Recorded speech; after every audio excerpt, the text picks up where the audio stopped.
I am Moshier McDivitt. I am a senior technical assistance specialist with the National Alliance to End Homelessness. Rapid rehousing is exactly what that says. The goal of rapid rehousing is to rapidly rehouse people when they become homeless. It's completely embedded in the housing first approach that the sooner folks can get in their own housing and wrap services around them and supports around them in their own housing, the more likely they will be to keep that housing longer term. And so rapid rehousing was developed as an intervention that gives financial support in the beginning so that folks don't have to stay in shelter to get their jobs, or transitional housing to get their jobs, and for families daycare and get, all of the resources they need, but rather the program can pay for rent in the beginning while that person works on those things. And then they don't have to move once they have all those stability services. And so rapid rehousing is built on the premise that we're going to pay, for rent up front and give people a chance to do what they need to do to increase income. When someone's on a fixed income, whether it's an older adult or someone with a disability, fixed incomes are not incomes that are generally going to increase significantly.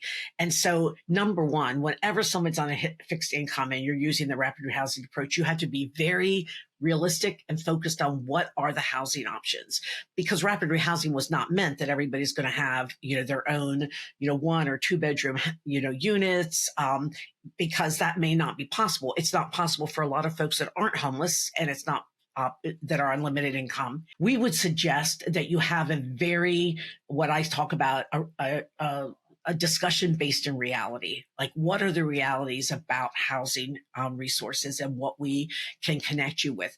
And that includes really investigating support networks. And we have found that sometimes we just look within this little small box of the person we're working with and what we know that's in front of us. But this is when the Alliance talks a lot about problem solving, and problem solving is not just about conversations before somebody, enters shelter to, help divert them from the homeless system. But problem solving is something that every case manager should be skilled in doing, because that's really what our work is.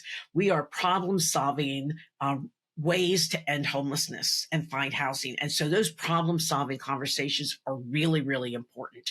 And in that, it is looking at whatever resource might be available to that person. We have found that for some older adults, there may be some family members that are willing to contribute towards some income, because getting somebody in their own housing is still less expensive than somebody having to go to a facility. And so it's having really robust conversations with, family, friends. Sometimes they may be connected with some kind of community group or a church that's willing to supplement for a period of time. What we're seeing a lot in this community is that folks renting out a room. Somebody might have a house and now they can't pay all their expenses because expenses have gone up, and so they'll rent a room out. So really looking into that. I also am aware that there's a number of communities and older adult organizations that have subsidized housing, have the resources that are available. And so it's just really making sure that we're going outside our typical box of what housing looks like and looking into other kinds of resources that might be available. We do not recommend that rapid rehousing be primarily used as a bridge to a permanent subsidy, because what we know is that for most folks, even folks with disabilities, folks that have barriers, is when people get in housing and the case managers are really working with them, empowering folks to maintain that housing, that the majority of folks can stay in their housing without a further subsidy.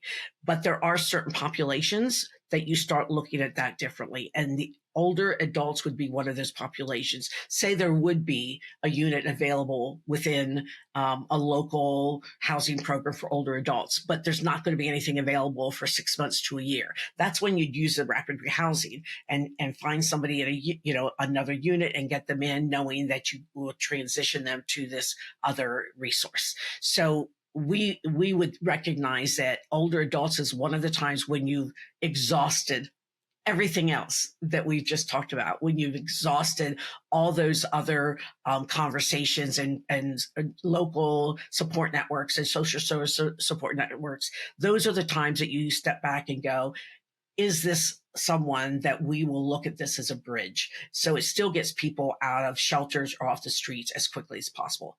The one thing we know is that it is super important for everyone, but specifically for older adults, to get them housed as quickly as possible.